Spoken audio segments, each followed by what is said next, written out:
Hello everyone, welcome to Red's channel. The topic of today's video is the Triumph Tiger 800 Sport.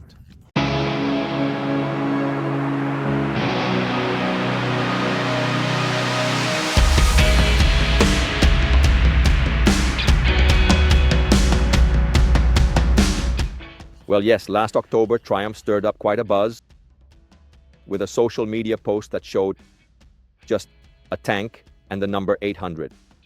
The bike was the new Tiger 800 Sport. It's a lightweight crossover with a 3-cylinder engine, sporty yet suitable for touring. Triumph's offering is intriguing. Lightweight crossover with a 3-cylinder engine, a sporty attitude without neglecting touring, perhaps for two-up riding.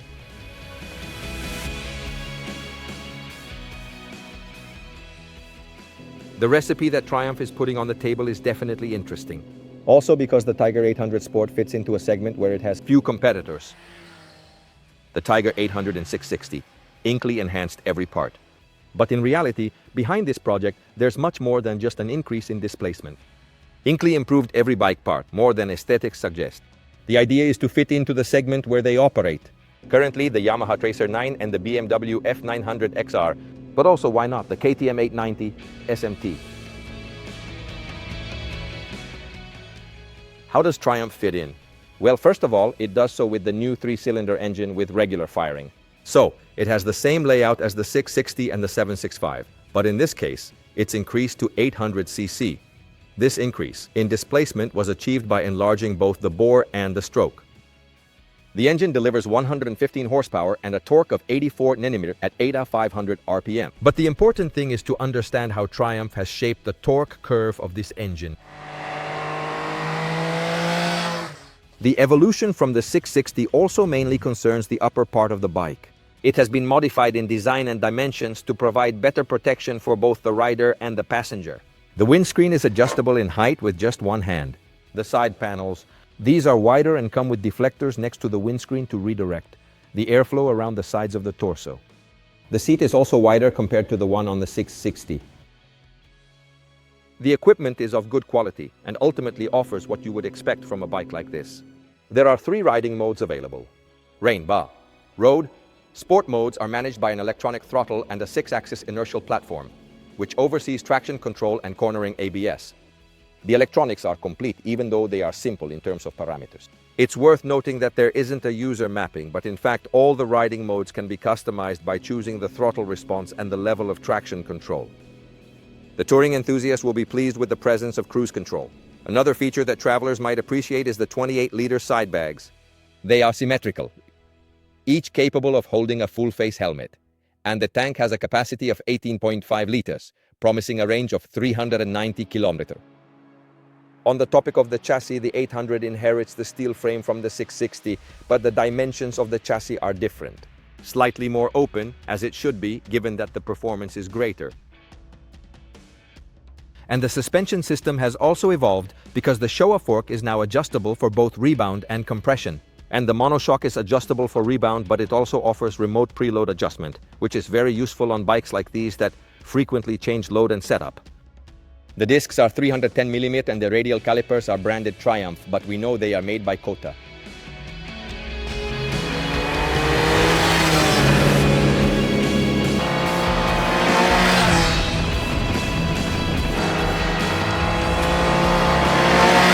Okay, we are on board the new Tiger 800 Sport. Let's see what we find in front of us when we get on the bike. A view that those who have already ridden the 660 will find very familiar. First of all, the new feature is the adjustments on the Showa fork, which has separate adjustments for compression and extension. Start dashboard. The implementation is shared with the 660 series, so with the Trident and Tiger 660, and also with the Daytona 660. Its basic instruments Triumph range, it's compact. There is a mix between TFT and LCD with physical indicators. But everything you need, in the end, you can find within the instrumentation. Everything is controlled from the cruise control here, from the 4-way button. In this case, my bike also has heated grips as an accessory. The differences in the control point are solely due to the insertion of the cruise control button, which is the 800 standard and which the 660 does not have. And the clutch doesn't have an adjustment for the distance. One thing that you know is really important to me is having it on all bikes. In any case, it's very simple. With the controls, you can navigate and change all the indicators within the menu. Pressing enter activates it. They activate the various functions. So if I go into the main menu now, I can enter the main menu by pressing enter, and here I can customize it. The riding modes, which are the 3 road sport modes, so are preset with levels of throttle response and traction control, but within each riding mode I can set the ABS, which in this case has a single ABS setting. It's a single mapping. The mapping of the engine response that I can choose, even when I have the road mapping, to have it in rain or in sport, and also the traction control that I can have in rain, road, sport. So each mapping is actually quite customizable. You can turn off the traction control this way. It gets deactivated, right? So you can remove everything. The levels of traction control are paired with various levels of anti-wheeling, so the rain mode is very intrusive. The road mode is the most permissive, and sport is the most permissive of all. To change the mappings down here, you change the various mappings, and you see that by pressing the button, I switch from rain to road to sport. This is pretty much everything you see. On the right, there's a mass disconnect, an adjustable lever for distance. Now let's not use the rain map, since luckily it doesn't seem to be raining today. We're in neutral, let's start it up and go test the bike.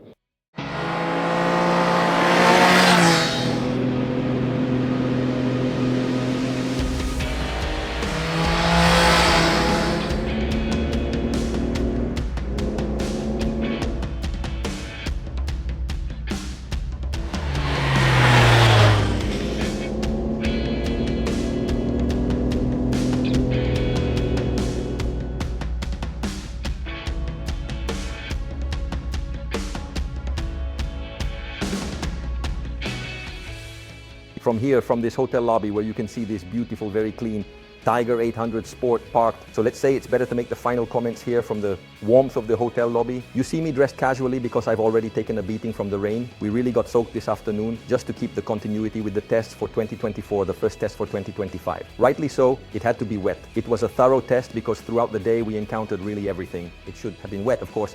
Encountered wind, wet ground, dry roads, heavy rain. Michelin Pilot Road 5 tires performed excellently. This morning it was windy, the ground was wet, but it wasn't raining. Then the road dried up, there was wind, and in the afternoon, a lot of rain. In short, we tested the motorcycle in all conditions, and I have to say thanks to the Michelin Pilot Road 5 tires, which really performed well in the wet. They're very, very good tires, very high performing, which allowed us to ride very smoothly. These are very, very good tires. They're very high performing, which allowed us to ride very smoothly. In the review of the Tiger 800 Sport, the ergonomics is something I really like. The first consideration is that it's a light motorcycle, very light to ride, very easy to handle. It's one of those bikes that I call stress-free because you ride it with an incredibly easy mental effort. It's very light to lift off the stand and also easy to move when the engine is off. So all the points in favor of the new Triumph crossover. As you can see, the seat height is 835 meters. I am 1.71 meters tall, and I touch the ground not with the soles of my feet but with both tips. Half a foot, let's say, on the ground. Very, very good. So from this point of view, it's a motorcycle that's absolutely approachable even for those who aren't very tall. The only thing I would like to do is clean up a bit around the foot area where the seat is. The plastics, the tank, where there are some edges and some inconsistencies. Nothing too exaggerated, but you can feel a few rough edges. Maybe it could be smoothed out more in this area, but I must say it's well done and doesn't compromise the motorcycle's ergonomics. The ergonomics are very well thought out. The angle of the knee is relaxed enough. The distance between the seat and the foot peg is very, very good. And I like the position because it's dominant enough to really take control of the motorcycle when you're riding aggressively, but still comfortable enough to stay on it for many hours. I'll continue with the comfort of the bike, which definitely has a wider seat than the 660. I would say that in the crossover segment, there are some that do a bit better than it. In terms of saddle width, the padding is sufficiently supportive. I would say if I had to tip the scales more towards sport or more towards touring, I would definitely say more towards sport. I have to say that throughout the day, it also allows for some longitudinal movement in the seat. On long rides, mobility is an advantage. The rear seat rises quickly, causing sliding. Comfort-wise, the aerodynamic protection is excellent, much better than the 660. Regarding comfort, consider the aerodynamic protection more effective than the 660 due to the two side ears on the windshield reducing torso airflow and lower part. As you can see, the knee is almost entirely protected from this small fairing on the side, so you travel very well protected. Tested, knee and legs dry. So from that point of view, it's very good. Windscreens rise or deflects airflow over helmet. Low protects torso. Raising changes airflow. The helmet from the wind. I prefer to keep it low because I have to say it protects the torso well. If you keep it low, it keeps the helmet out of the wind. But if you're tall like me and raise it, everything changes. Plus, you can do it with just one hand. The air hits you a bit at this height, let's say around the helmet. There are no turbulences. Actually, though, there's a bit of noise inside the helmet. Yes, so I either kept it low or I kept it, let's say, more or less at mid-height. But clearly, anyone taller than me will definitely appreciate the higher position. Since we're talking about comfort, let's address the issue of vibrations. It's an engine that you can tell has a larger displacement than all the others. Triumph, which we've obviously ridden apart from the 1200, can you feel that there's more displacement? It's always quite noticeable, but in terms of vibrations, let's say we're doing pretty well. At 7,000 RPM, vibrations start to come through the handlebars. They're high-frequency vibrations, and they also come a bit through the foot pegs. Let's say that these are RPMs that you don't really reach when traveling on the highway. They hardly touch, because at 130 km/h, the engine runs at 5,600 RPM. So we're below the threshold for triggering vibrations. And so here we move on to the engine chapter.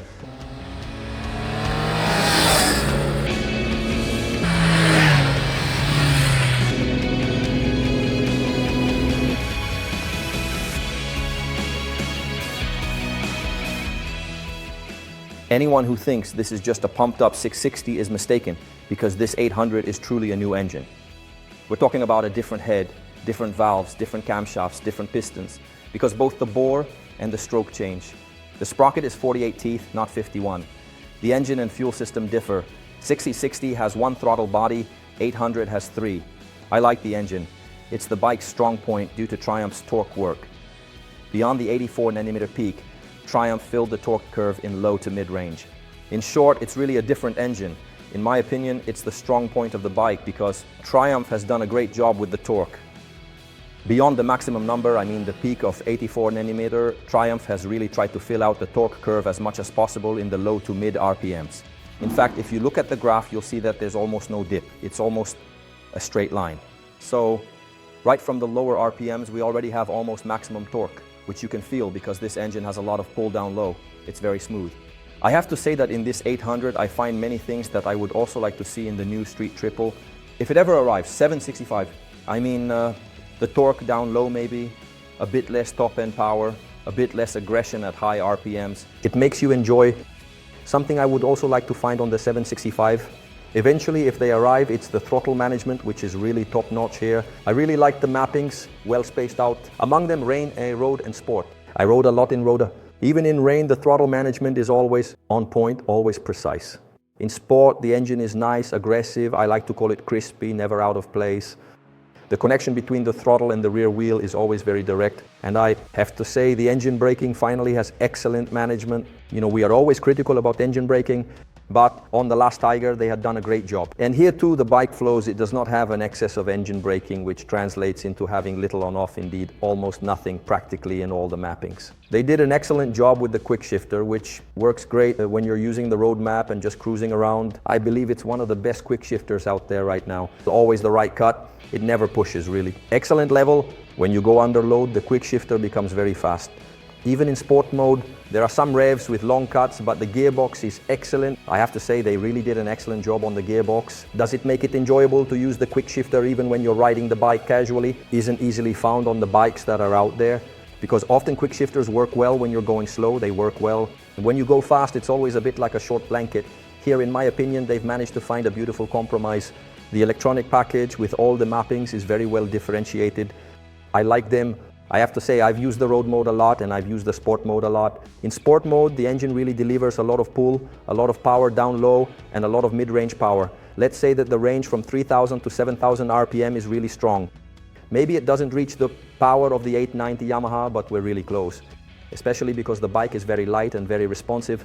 The nice thing is that the engine doesn't just cut off after 7,000 turns. The tachometer's second part reveals the true triple character, reminiscent of the 765. This bike lacks the same top-end power. It cuts off at 10,900 RPM. From 7,000 to 10,000, the engine revs confidently. So, let's say they've managed to combine a nice low end with some great mid-range performance, with the typical top-end power that those who love this kind of engine appreciate. Speaking of controls, the traction control is very good, non-intrusive. When it kicks in, you hardly notice it. And above all, it doesn't keep sticking around when it's not needed. So from this perspective, it's definitely a step forward here as well. After all, technology is advancing, and even among those who are working on it, improvements are being made. So, from a mechanical standpoint, I have to say it's really well done. To wrap up with the engine, let's talk about fuel consumption. 17.5 kilometers per liter measured at the gas pump, so not with the display. On a day when it was indeed wet, we still managed to maintain a decent pace. Because, I repeat, the Michelins really impressed us today in the wet conditions. I would say the fuel consumption is more than acceptable, considering the bike's performance.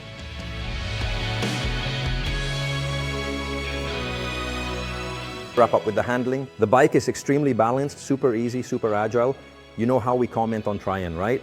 We say it's nice to exit a corner. Curves need more effort. In the curves, they always require a little more physique. Here, they went completely the other way. The bike is really fast, changing direction, also thanks to the Michelins, with the front being very fast. But I liked it in the wet. And this bike might definitely deserve something a bit sportier because the handling is really impressive. The fork is very good and it can be adjusted separately on the stanchions. Left compression on the return to the right. It starts right away, even in the wet. And it's part of the great feeling we had today in wet riding, because when it's a fork that responds well, transmitting its pressure effectively to the front tire, which by the way works really well. In the wet, you have a good feel, so you can also have fun.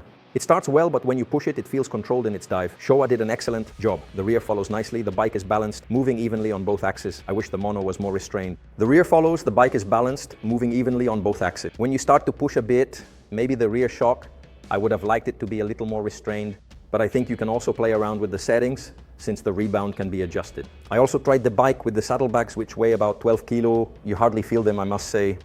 With turns, it balances, slows in turns. It loses a bit of speed when changing direction, but it's still quite sporty. The mounts, by the way, are integrated.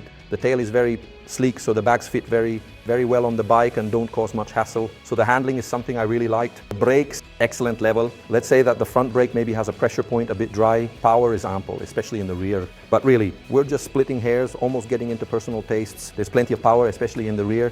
Not just in wet conditions, but also in dry ones. I would prefer it to be a little less conservative. In terms of electronics, there's also cruise control. I tried it on the highway. It's a very simplified cruise control.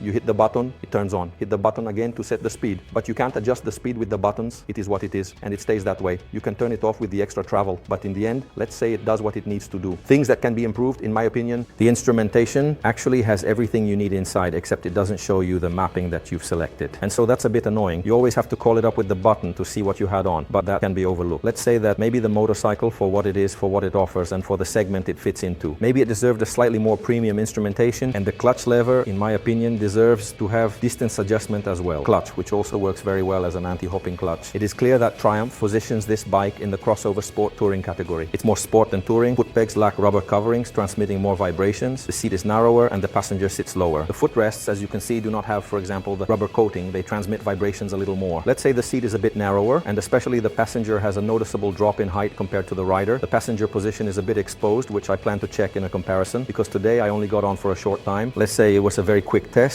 but when we do the comparison, we will certainly go into this topic in more depth. The motorcycle definitely gives you a lot of fun by the end of the day, but it might tire you out a bit more on long trips compared to some others. But it's up to you to decide where you want to position it. The bags make a lot of sense. 57 liters, a full-face helmet, fits in both, and this is not so obvious on all competing motorcycles. At the price it is offered, it is definitely worth it. It's a nice package that should be considered if you're interested in this segment. If you are coming from naked and want something more comfortable but equally sporty, consider it. Go try it out, because it really has a lot of strengths to offer. That's all I noted down for today. A bit special here in Portugal. From the hotel hall, I'll leave you now. If you have any questions, just drop them in the comments below and I'll be here to answer everyone. If I forgot something, let me know. I think we can wrap it up here, and I'll see you in the next video.